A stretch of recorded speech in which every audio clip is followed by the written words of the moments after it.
آج 3 ہی باتوں کا تذکرہ ہی چلتا رہا، تو 3 باتیں آخری سن لیجئے۔ یہ لوہے کی لکیریں، ہمیشہ آپ ان کو سچ پائیں گی۔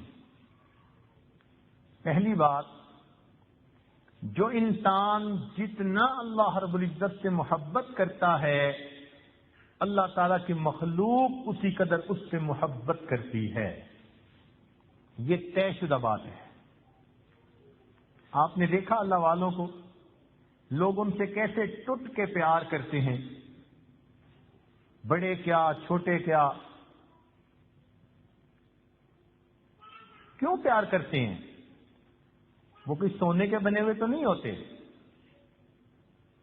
ان کے دل میں اللہ رب العزت کی محبت جتنی زیادہ ہوتی ہے، ان کا دل مقناطیس بن جاتا ہے، وہ خود بخود لوگوں کے دلوں کو اپنی طرف کھینچ رہا ہوتا ہے۔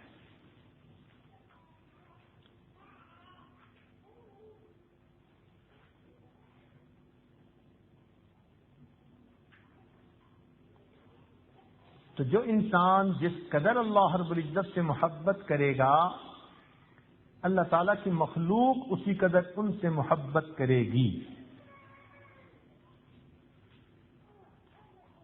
دوسری بات، جو انسان جس قدر اللہ رب العزت سے ڈرے گا، اللہ تعالیٰ کی مخلوق اسی قدر اس سے مرعوب رہے گی۔ چنانچہ اللہ والوں کو ایک روب نصیب ہوتا ہے۔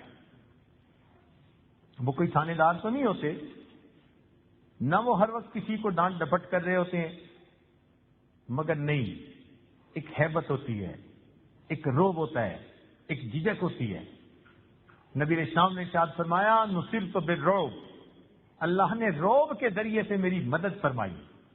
حدیث پاک میں آتے ہیں، نبی علیہ السلام کا روب مسیرت شہر، نبی علیہ السلام جہاں ہوتے 1 مہینہ کی مسافت اس سے آگے تک ان کا روب اثر انداز ہوتا تھا۔ اللہ تعالیٰ کے محبوب کو ایسا روب مل گیا تھا۔ چنانچہ ابوبکر عمر رضوان اللہ علیہم اجمعین فرماتے تھے، ہم نے کئی مرتبہ نبی علیہ السلام سے ایک بات کرنی ہوتی تھی، مگر جب آپ کے سامنے ہوتے تھے آپ کی ہیبت ایسی تھی کہ ہماری زبان کھلتی نہیں تھی۔ یہی اللہ والوں کی نشانی ہوتی ہے۔ نہ تاج و تخت میں، نہ لشکر و سپاہ میں ہے، جو بات مرد قلندر کی بارگاہ میں ہے۔ کتنے لوگ ہوتے ہیں جو آپس میں بیٹھتے ہیں، کہتے ہیں جی ہم نے یہ بھی پوچھنا ہے، یہ بھی پوچھنا ہے، یہ بھی پوچھنا ہے، اور جب شیخ کے سامنے آتے ہیں تو ان کی زبان گنگ ہو جاتی ہے۔ نگہبانی کرے کتنی ہی کوئی شیشہ دل کی، نگہبانی کرے کتنی ہی کوئی شیشہ دل کی، مگر شیشہ ہے پھر شیشہ شکستہ ہو ہی جاتا ہے۔ کوئی کتنا بھی ہو خوددار، لیکن ہم نے دیکھا ہے حضور حسن آ کر دست بستہ ہو ہی جاتا ہے۔ اللہ والوں کے سامنے آتے ہیں، دست بستہ ہو جاتے ہیں۔ یہ روب ہوتا ہے اللہ تعالیٰ کی طرف سے ان کو۔ تو پہلی بات، جو انسان جس قدر اللہ تعالیٰ سے محبت کرتا ہے، اللہ تعالیٰ کی مخلوق اسی قدر اس سے محبت کرتی ہے۔ دوسری بات، جو انسان جس قدر اللہ رب العزت سے ڈرتا ہے، اللہ کی مخلوق اسی قدر اس سے مرعوب ہوتی ہے۔ اور تیسری بات کہ جو انسان جتنا زیادہ اللہ تعالیٰ کی عبادت کرتا ہے، اتنا ہی اللہ کی مخلوق اس کی خدمت میں مشغول ہوتی ہے۔ آپ نے اللہ والوں کو دیکھا ہوگا، خدمت کرنے کے لیے لوگ ایک دوسرے سے آگے بڑھ رہے ہوتے ہیں۔ یہ کوئی غلام تو نہیں ہوتے، ان کی ماؤں نے ان کو آزاد جنا، مگر اللہ تعالیٰ محبت ایسی دل میں ڈال دیتے ہیں کہ یہ ان کی خدمت کو اپنی سعادت سمجھ رہے ہوتے ہیں۔ ہارون رشید اپنے محل کی کھڑکی سے کھڑا مسجد کا نظارہ دیکھ رہا ہے۔ امام ابو یوسف رحمۃ اللہ علیہ آئے، 2 شاگرد پیچھے پیچھے تھے، وہ آپ کے جوتے اٹھانا چاہتے تھے۔ جب آپ جوتے اتار کر اندر داخل ہوئے تو ایک شاگرد کا ہاتھ ایک جوتے پہ پڑا، دوسرے کا دوسرے پر۔ اب انہوں نے کیا سوچا کہ ایک نے رومال بچھایا اور دونوں جوتے اس میں ڈالے، ایک نے ایک طرف سے رومال پکڑا، دوسرے نے دوسری طرف سے، اور اس طرح حضرت کے جوتے مسجد میں لے کر داخل ہوئے۔ جب ہارون رشید نے دیکھا تو ٹھنڈی سانس لی۔ زبیدہ خاتون نے پوچھا کہ بادشاہ سلامت کیا ہوا؟ تو کہنے لگا کہ یوں تو دنیا ہمیں بادشاہ کہتی ہے، لیکن ہمارے جوتے اٹھانے کے لیے کون جھگڑتا ہے؟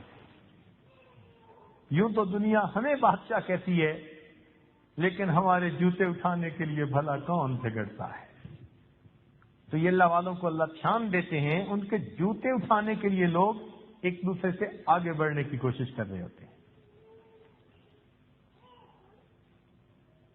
تو بات اپنی جگہ 100% سچی کہ جو انسان نیکی کرے گا اس کا اجر ملے گا، اور جو انسان گناہ کرے گا اسے اس کی سزا ملے گی۔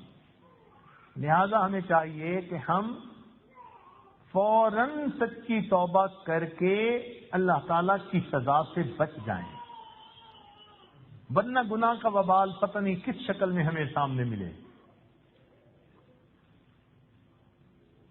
جوانی کے گناہوں سے توبہ نہ کی اور بڑھاپے میں پکڑ آ گئی تو بہت انسان مصیبت میں مبتلا ہو جاتا ہے۔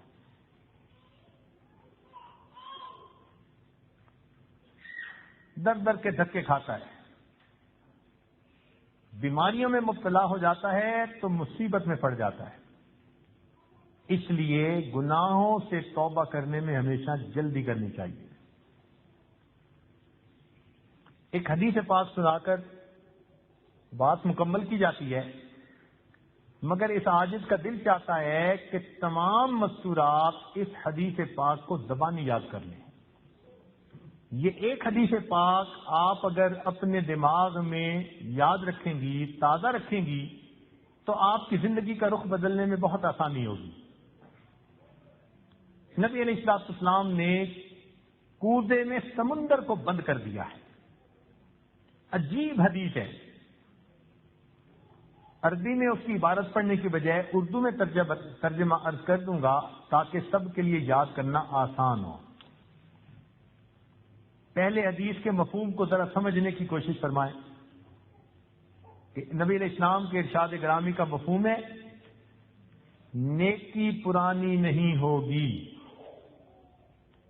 نیکی پرانی نہیں ہوگی، گناہ بھلایا نہیں جائے گا۔ نیکی پرانی نہیں ہوگی، گناہ بھلایا نہیں جائے گا، اور بدلہ دینے والا پروردگار کبھی فنا نہیں ہوگا۔ نیکی پرانی نہیں ہوگی، گناہ بھلایا نہیں جائے گا، بدلہ دینے والا پروردگار کبھی فنا نہیں ہوگا، اب جیسے چاہو ویسے بن جاؤ۔ پھر توجہ فرمائیے، کتنی پیاری بات کہی ہمارے آقا اور سردار نے۔